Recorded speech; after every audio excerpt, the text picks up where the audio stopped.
নমস্কার শ্রোতা বন্ধুরা, আশা করি সকলেই ভালো আছেন। আজকের গল্প হেমেন্দ্র কুমার রায়ের ভৌতিক চক্রান্ত। শিল্পী প্রমোদ রায়ের নাম অনেকের কাছে সুপরিচিত। আমি উদীয়মান চিত্রকর ও ভাস্কর প্রমোদ রায়ের কথা বলছি। ছবি আঁকায় এবং মূর্তি গড়ায় তার সমান খ্যাতি। সে বাস করত নিমচাঁদ মল্লিক স্ট্রিটের একখানা ভাড়া বাড়িতে। স্ত্রী ছাড়া তার পরিবারে আর কোনো লোক নেই। বাড়িখানা ছোট হলেও তার কোনো অসুবিধা হতো না। নিচের তলায় তার কারুকক্ষ বা স্টুডিও। তার দিনগুলি কেটে যাচ্ছিল দিব্যি নির্ভাবনায়। কিন্তু হঠাৎ হলো এক মুশকিল।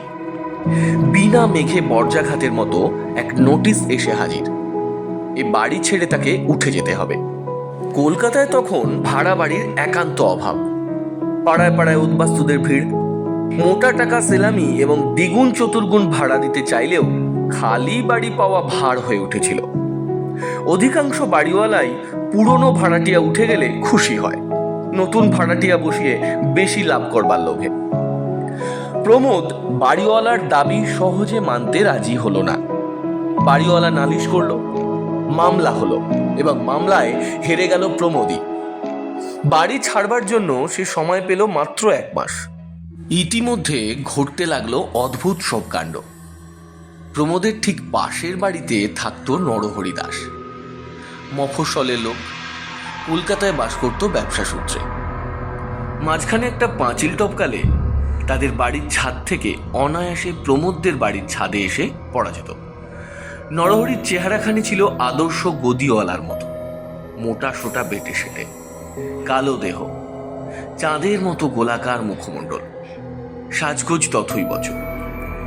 সে পরম বৈষ্ণব, মাথায় চৈতন্য চুটকি, কপালে ও নাসিকায় তিলক মাটির চিহ্ন এবং কণ্ঠদেশে 3 তুলসীর মালা। অথচ তার অত্যন্ত দহরম মহরম ছিল মহাশক্তি ভৈরব ভট্টাচার্যের সঙ্গে।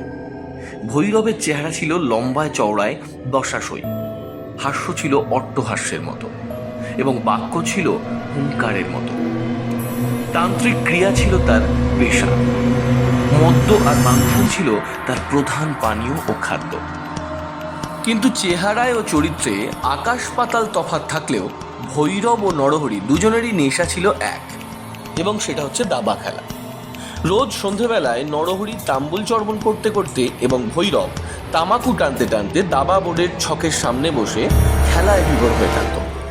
সে সময় তাদের দেখলে লোকে বলা বলি করত, এও যখন সম্ভবপর তখন বাঘে গরুতে মিলনই বা অসম্ভব হবে কেন?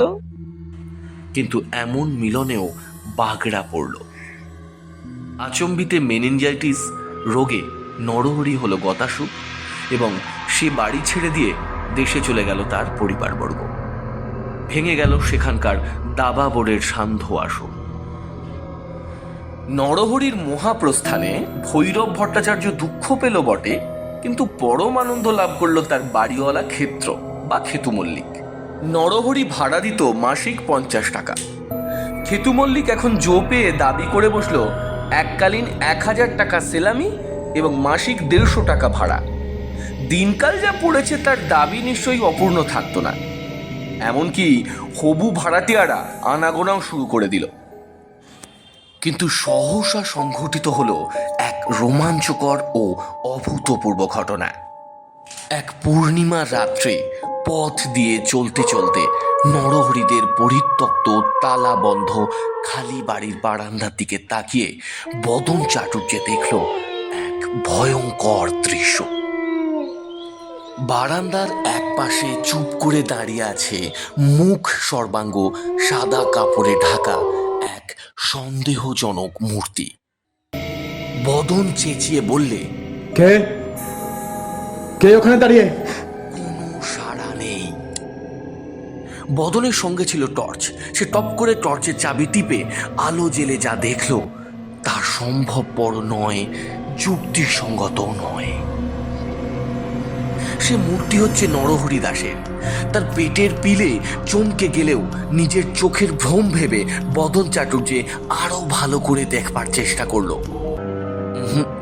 মোটেই চোখের ভ্রম নয়, ও মুখ অবিকল নরহরি দাসের।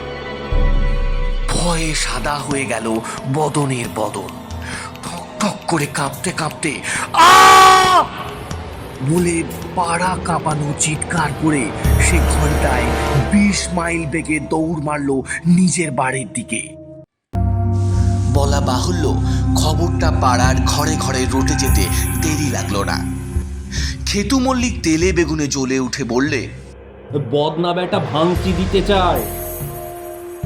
নরহরি ছিলেন পরম বৈষ্ণব মানুষ। তিনি এখন গোলকধামে বসে মনের সুখে বিশ্রাম করছেন। কোন দুঃখে আবার এই ছাই পৃথিবীতে ফিরে আসবেন? কিন্তু নরহরি যে এখনো সশরীরে বিরাজ করছে তার ওই ভাড়া বাড়িতেই পাড়ার আরো কেউ কেউ তার অকাট্য চাক্ষুষ প্রমাণ পেল। তবে দিনের বেলায় তাকে দেখা যায় না এবং দিনের বেলায় তাকে দেখবার আশা কেউ করে না। ফল দাঁড়ালো এই, প্রথমত নরহরির বাড়ির সম্মুখ দিয়ে লোকে রাত্রে পথ চলাই ছেড়ে দিল। দ্বিতীয়ত হবু ভাড়াটিয়ারা খেতু মল্লিককে একেবারেই বয়কট করলো। বিনা ভাড়াতেও নরহরির বাড়িতে বাস করবার মতো লোকও আর পাওয়া যাবে বলে মনে হয় না। অবস্থা যখন এই রকম, ঠিক সেই সময়ে তান্ত্রিক ভট্টাচার্য এসে বাসনা প্রকাশ করলো।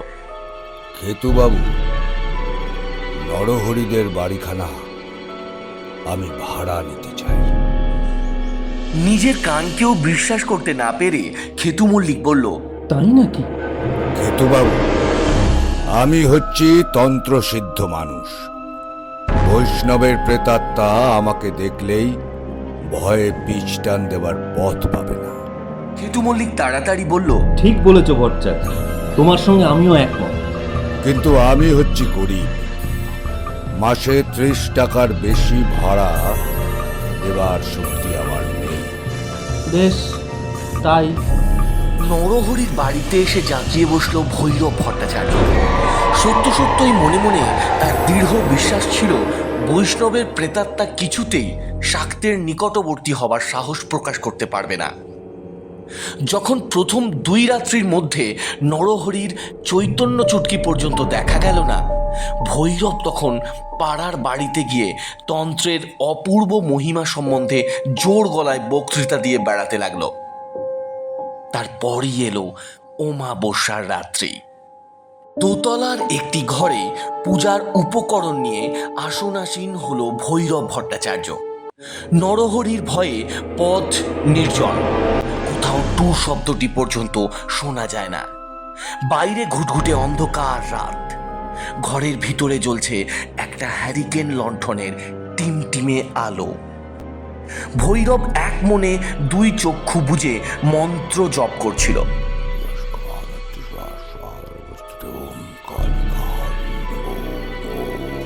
আচমকা একটা বিকৃত অনুনাসিক কণ্ঠস্বর শোনা গেল, ভৈরব, এক চাল দাবা খেলবে ভায়া?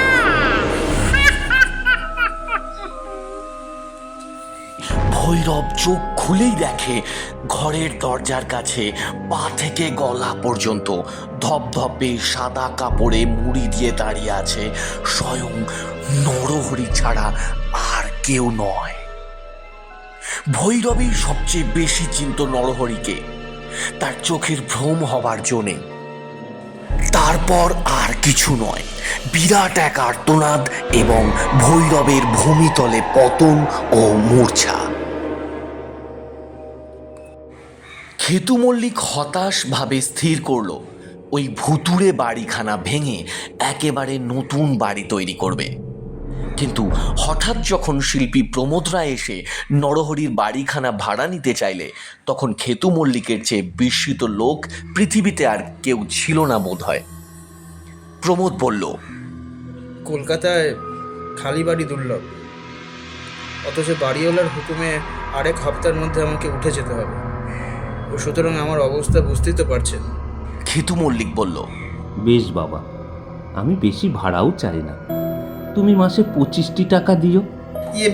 তাহলে এই 25 টাকা অগ্রিম নিয়ে 3 বছরের জন্য আমাকে চুক্তিপত্র লিখে দিন। আচ্ছা। পাশের বাড়িতে উঠে যাবার জন্যে প্রমোদ নিজের স্টুডিওর ছবি ও প্রতিমূর্তিগুলোকে স্থানান্তরিত করবার ব্যবস্থা করেছে। এমন সময়ে তার স্ত্রী নমিতা এসে ভয়ে ভয়ে বলল, ওগো, নরহরি বাবুর বাড়িতে গিয়ে আমি থাকতে পারবো না। কেন? কেন তা তুমি কি জানো না? প্রমোদ হাসি মুখে নমিতার হাত ধরে ঘরের এক কোণে গিয়ে দাঁড়ালো। তারপর একখানা সাদা চাদর একধারে সরিয়ে নিতেই দেখা গেল একটা খড়ের কাঠামোর উপরে বসানো রয়েছে নরহরির রং করা মাটি দিয়ে করা মুখমণ্ডল, নরহরির মুখোশ। নমিতা হতভম্ব। প্রমোদ বলল, আমি হচ্ছি ভাস্কর। ওই নরহরির মুখ আমি অনায়াসেই করতে পেরেছি। পাঁচিল টপকে পাশের বাড়ি যাওয়া আমার পক্ষে কঠিনই হয়নি। আমাকে সাহায্য করেছে আবছা রাত, মানুষের স্বাভাবিক ভয় আর কুসংস্কার। আপনারা এতক্ষণ শুনছিলেন হেমেন্দ্র কুমার রায়ের ভৌতিক চক্রান্ত। এরকম আরও গল্প শুনতে আমাদের এই চ্যানেলটি সাবস্ক্রাইব করুন, the Bong ultimate horror story.